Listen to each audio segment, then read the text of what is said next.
लंबे समय से चल रहे यूक्रेन और रशिया के युद्ध ने अब एक नया मोड़ ले लिया है। और ऐसा इसीलिए क्योंकि इस युद्ध में अब कूद पड़े हैं दुनिया के सबसे अमीर शख्स एलोन मस्क। अब आप ये सोच रहे होंगे कि ये तो पुरानी न्यूज है, एलोन मस्क तो शुरुआत से ही यूक्रेन का साथ ही दे रहे हैं, तो इसमें क्या बड़ी बात है। दरअसल इसमें एक नई और बड़ी बात है, क्योंकि एलोन मस्क यूक्रेन के साथ अब नहीं है, बल्कि दल बदल कर रशिया के साथ चले गए हैं। और इस बात का सबूत है ये वीडियो, जरा ध्यान से देखिएगा।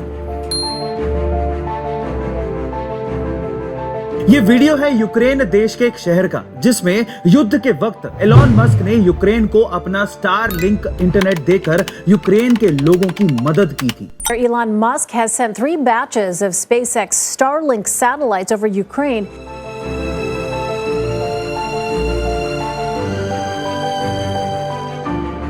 तब वहां के लोगों ने एलोन मस्क को अपना मसीहा तक मान लिया था और यूक्रेन की कई दीवारों पर उनके पोस्टर्स और पेंटिंग्स बना दी गई थी। लेकिन अब वही लोग गुस्से में आज के समय एलोन मस्क के पोस्टर और उनकी पेंटिंग्स को यूक्रेन से मिटा रहे हैं।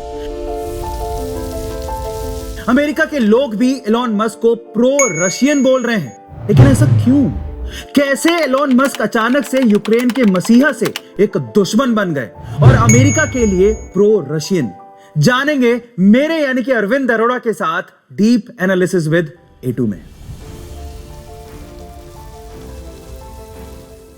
तो चलिए अब ये जानते हैं कि एलोन मस्क किस तरह से यूक्रेन के मसीहा से रशिया के एजेंट बन गए। असल में एलोन मस्क के अगेंस्ट जो ये यूक्रेन में प्रोटेस्ट हो रहा है, वो इसीलिए है क्योंकि लोग ये कह रहे हैं कि एलोन मस्क रशिया के प्रेसिडेंट व्लादिमीर पुतिन के काफी करीबी हैं और इसी वजह से हाल ही में उन्होंने स्टारलिंक का इंटरनेट भी यूक्रेन के काफी इलाकों से बंद करवा दिया।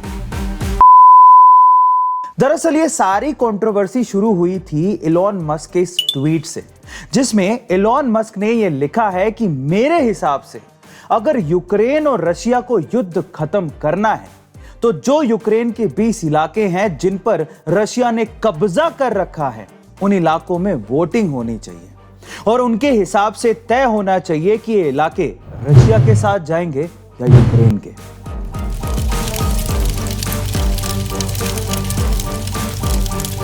यहां तक तो सब ठीक था, लेकिन जब उन्होंने आगे ये लिखा कि क्रीमिया जो कि यूक्रेन में है वो उनके हिसाब से बिल्कुल रशिया का ही पार्ट है और ये बात यूक्रेन को मान लेनी चाहिए, अब एलोन मस्क की इस बात पर बवाल होना तो तय था।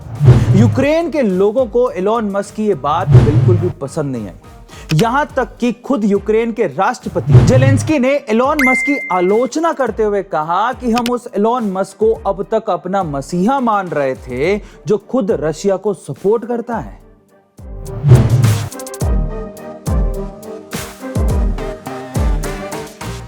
अब चलो एक बार के लिए ये मान भी लें कि एलोन मस्क को यूक्रेन से इतना ज्यादा फायदा नहीं है कि उन्हें यूक्रेन के लोगों की बातों से कोई फर्क पड़ता हो, लेकिन असली बवाल तो तब हुआ जब एलोन मस्क ने ये तक कह दिया कि कुछ कड़े और बड़े फैसलों या मुद्दों के लिए युद्ध ही एकमात्र तरीका है। मतलब कि उनका इशारा वर्ल्ड वॉर 3 की तरफ था।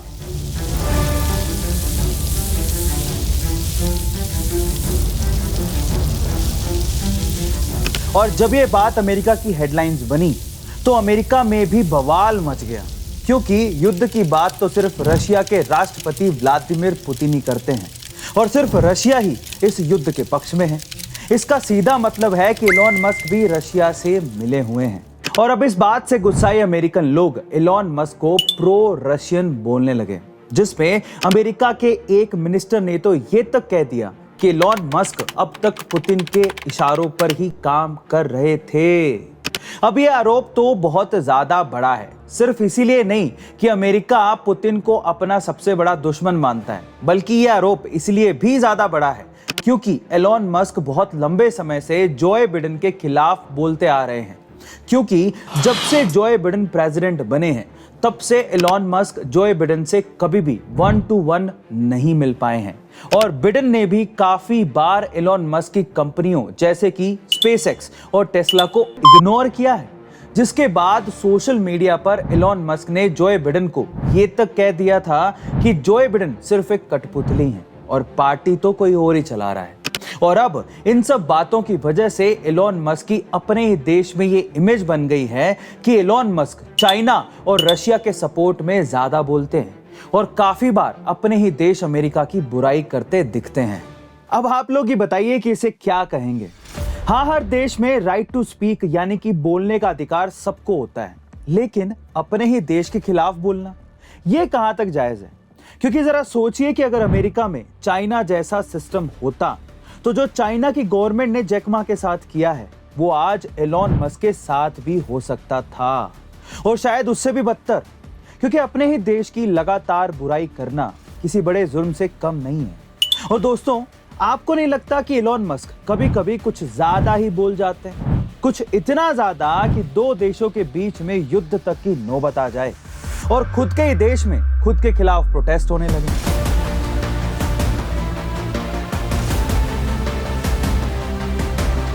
पर वो ऐसा करते क्यों हैं? क्या वो ये सोचते हैं कि इससे उन्हें ज्यादा पॉपुलैरिटी मिलेगी और शायद इसीलिए वो अपने fundamental rights, right to speak का गलत तरीके से इस्तेमाल करते रहते हैं और सोशल मीडिया को एज अ वेपन? आपको क्या लगता है? कमेंट सेक्शन में जरूर बताइएगा। ये भी बताइएगा कि आप मुझसे और किस टॉपिक पे डीप एनालिसिस चाहते हैं और ऐसे ही अमेजिंग डीप एनालिसिस वीडियोस के लिए लाइक, शेयर एंड सब्सक्राइब। मिलते हैं अगले डीप एनालिसिस में। Till then, thank you so much.